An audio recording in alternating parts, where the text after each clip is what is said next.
Hi movie click viewers. பென்சில்ன்ற படம் ரொம்ப போராட்டத்துக்கு அப்புறம் ரிலீஸ் ஆகிருக்கு. மணிகண்டன் எனக்கு ரொம்ப வருஷமாக தெரியும். அதாவது is number 1 AD for Gautham Menon. அங்கேருந்து அவன் டெக்னிக்கலி ரொம்ப சவுண்டான ஒரு டைரக்டர்.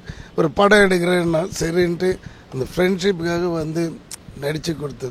பட் இன்றைக்கி ரொம்ப நல்லா இருக்குன்னு எல்லாம் சொல்கிறாங்க. ரொம்ப ஹாப்பியாக இருக்குது. கண்டிப்பாக தேட்டரில் போய் இந்த படம் பாருங்கள். உங்களுக்கு பிடிக்கும். ஏன்னா அது வந்து அவன் நல்ல டைரக்டர். அந்த டைரக்டருக்காக தயவு செஞ்சு இந்த படத்தை போய் பாருங்கள். அப்புறம் உங்களுக்கு தெரியுது உள்ளே என்ன நடந்திருக்குன்ட்டு. எல்லாம் அதாவது டிஃப்ரெண்ட் கேரக்டர்ஸ்னால் நம்மளுக்கு அதுதான் ஒரு படம் நடிக்கிறத விட அது ரிலீஸ் ஆகணுன்னு ரொம்ப பார்ப்பேன். அதுலேயும் கேரக்டர்ஸ் வந்து சின்னதாக இருந்தாலும் ஒரு நச்சுன்னு இருக்கணும். அது மாதிரி இருந்தால் தான் பண்ண முடியும்.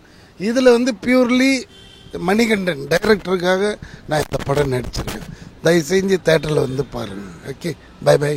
ஹாய், வணக்கம். நான் அபிஷேக் சங்கர் பேசுகிறேன். பென்சில் படத்தில் ஒரு நல்ல கேரக்டர் பண்ணியிருக்கேன். ரொம்ப சந்தோஷமாக இருக்குது. Pencil good film, feel good film, message உள்ள film.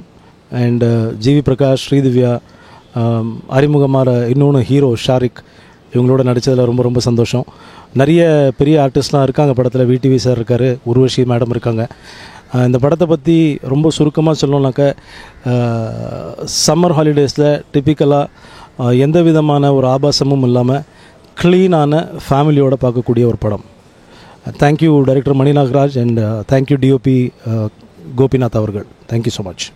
Hi movie glitz. Pencil இப்போ தான் நான் படம் பார்த்துட்டு வந்தேன். Amazing film. Throughout the film seat எட்ஜில் உட்கார வச்சுருக்காரு director Mani Nagaraj. So hats off to Mani Nagaraj. எல்லா கேரக்டருமே பர்ஃபெக்டாக ஒரு எண்டிங் கொடுத்துருக்காரு. ஒரு கேரக்டருமே அவர் பாதியில் விடலை. எல்லாருக்குமே ஈக்குவலாக இம்பார்ட்டன்ஸ் கொடுத்து சூப்பராக கதையை கொண்டு போயிருக்காரு. And amazing background music, amazing camera. ரொம்ப நாள் கழித்து எல்லாமே அமைஞ்ச ஒரு படம் அது. மியூசிக், எல்லா இன்னும் ஏதாவது ஒரு இது இருக்கும் எல்லா படத்துலையும். இதில் எல்லா அம்சங்களும் கரெக்டாக நிறைஞ்சிருக்கு. அந்த சஸ்பென்ஸ் எல்லாம் எண்டு வரையும் அவர் விடாமல் க்ரியேட் பண்ணி கொண்டு போயிருக்காரு. என் பையன் ஷாரிக் இதில் இன்னொரு மெயின் லீட் கேரக்டர் பண்ணியிருக்காரு. ஒரு ஆன்டி ஹீரோ கேரக்டர் பண்ணியிருக்காரு. He has done a wonderful job. And second ஹாஃபில் வந்து ஸ்ரீதிவ்யா வந்து சூப்பர் தூக்கிட்டு போயிட்டாங்க. கிளைமேக்ஸில் அபிஷேக் தூக்கி நிப்பட்டார் படத்தை. ஆல் டுகெதர் இது எல்லாமே சூப்பர்னு சொல்கிறதுக்கு காரணம் வந்து டேரக்டர் தான். Director has done a very good job and all the best entire crew. படம் பெரிய ஹிட்டாக என்னுடைய வாழ்த்துக்கள். ஃபர்ஸ்ட் ஆஃப் ஆல் மணி நாகராஜ்க்கு ஒரு மிகப்பெரிய நன்றி. பிகாஸ் இந்த மாதிரி ஒரு இன்ட்ரொடக்ஷன் வந்து கிடைக்கிறது வந்து ஒரு பாக்கியமாக நினைக்கிறோம். பிகாஸ் பிக் ப்ராஜெக்ட் இது பென்சில் பொறுத்த வரைக்கும் நல்ல ஒரு பிக் பேனர் அண்ட் நல்ல director Mani Nagaraj and Gopi Amarnath camera, அதே மாதிரி ஜிவி பிரகாஷோட musical and GV Prakash as the lead. And ஏன் சன் ஷாரிக் இதில் வந்து ஒரு ஆன்டி ஹீரோவாக பண்ணியிருக்காரு, இன்ட்ரடியூஸ் ஆகிறாரு. ஸோ உங்கள் எல்லாருடைய பிளெஸ்ஸிங்ஸ் அவருக்கு தேவை. அண்ட் இந்த படத்தை பொறுத்த வரைக்கும் எல்லாருமே ஈக்குவலாக அவங்களுடைய பாட்டு ரொம்ப நல்லா பண்ணியிருக்காங்க. And coming to my son, அவருடைய பெர்ஃபார்மன்ஸ் வந்து இது வந்து என்னென்னா அது நியூ பார்ன் பேபி மாதிரி இல்லாமல் ஈஸ் ரொம்ப எக்ஸ்பீரியன்ஸ்டாக இருந்தது. ஸோ இதுக்கெல்லாம் காரணம் மணி நாகராஜ் தான். So hats off to the whole team of Pencil and thank you once again. எல்லாருமே ரொம்ப நல்லா பெர்ஃபார்ம் பண்ணாங்க. ஸ்ரீதிவ்யா, ஜிவி பிரகாஷ் ரொம்ப நல்லா பண்ணியிருந்தார். ஆக்சுவலி ஜிவியோட ஃபர்ஸ்ட் ஃபிலிம் இது தான். ஸோ யாருக்குமே இது வந்து ஒரு ஃபர்ஸ்ட் ஃபிலிம் மாதிரி இல்லாமல் ரொம்ப நல்லா அந்த ஒரு த்ரில்லர் ஃபிலிம்ன்றதை பர்ஃபெக்டாக பண்ணியிருந்தாங்க. So please watch it in theatre. Thank you so much. Negative ஹீரோன்னு இந்த படத்தில் கிடையாது. இந்த படம் வந்து அதான் சொல்கிறேன், இது இட்ஸ் டிஃப்ரெண்ட் ஃபிலிம். இது வந்து ஒரு கமர்ஷியல் படம் மாதிரி ஒரு ஹீரோ ஒரு வில்லன் அப்படி இல்லை. எல்லா கேரக்டருமே அவங்க கதாபாத்திரம். இதில் வந்து ஷாரிக்கை வில்லனாக சொல்ல முடியாது. He is also hero but has a negative shade அந்த கேரக்டர் அது. ஸோ யூஷுவல் படம் மாதிரி இல்லாமல் ஒரு ஹீரோ ஒரு வில்லன், இவங்களுக்குள்ள சண்டை, இவங்க அடிச்சுப்பாங்க, லவ், இவங்க படிவாங்க, அந்த மாதிரி இல்லை. Subject revolves and entire subject. So என் பையன் மேலே தான் அந்த சப்ஜெக்டே ஓடுது ஆக்சுவலாக. So that is a main thing. There is not a வில்லனுங்கிறது இல்லை. அதனால தான் அந்த அந்த சப்ஜெக்ட் அவ்வளோ சூப்பராக இருக்கனால தான் என் பையனுக்கு மணிராஜ்கிட்ட போய் ஒப்படைச்சேன். இன்னொன்று சொல்லிக்கணும், நம்ம நெகட்டிவ்ல தான் நிறைய பெர்ஃபார்மன்ஸ் காமிக்க முடியும். அதனால I think he is done a wonderful job. வணக்கம், நான் ஷாரிக் பேசுகிறேன். உமார் ரியாஸ் கானோட சன். நான் ஸோ பென்சில் மூவியில் நான் ஒரு ஆன்டி ஹீரோ ரோல் பண்ணியிருக்கேன். இதான் என்னோடய முதல் படம். கொஞ்சம் நர்வஸாக தான் இருக்குது, பட் ஸ்டில் பண்ணி தான் ஆகணும்.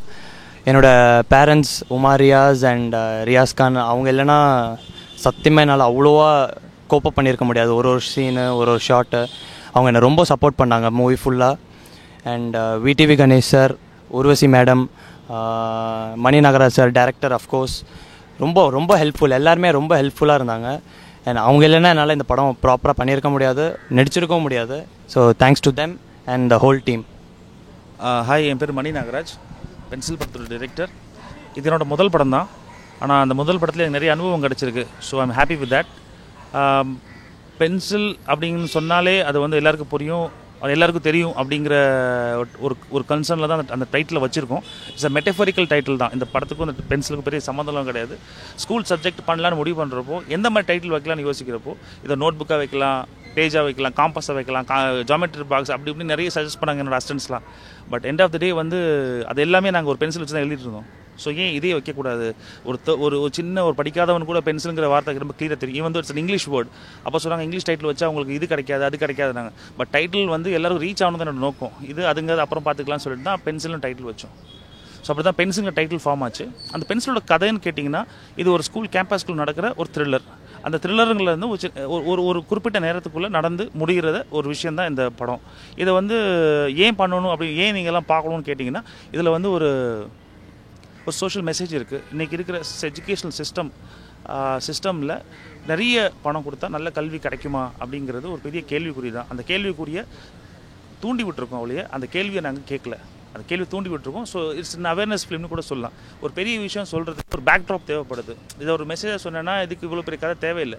பட் அதை சொல்கிறதுக்கு ஒரு கதை தேவைப்பட்டுச்சு. அந்த கதைக்குள்ளே இது கொண்டாந்து பிளண்ட் பண்ணி ஒரு ரெண்டு விஷயத்தையும் மிக்ஸ் பண்ணி கொடுக்குறப்போ ஒரு பென்சில் எனக்கு தெரிஞ்சு எப்படி சொல்கிறது நல்லா வந்திருக்கும்னு நான் நினைக்கிறேன். நீங்கள் பார்த்து என்ஜாய் பண்ணிவிட்டு நீங்கள் தான் டிசைட் பண்ணுறது படம் நல்லா இருக்கான்னு. Please watch the movie and enjoy your self.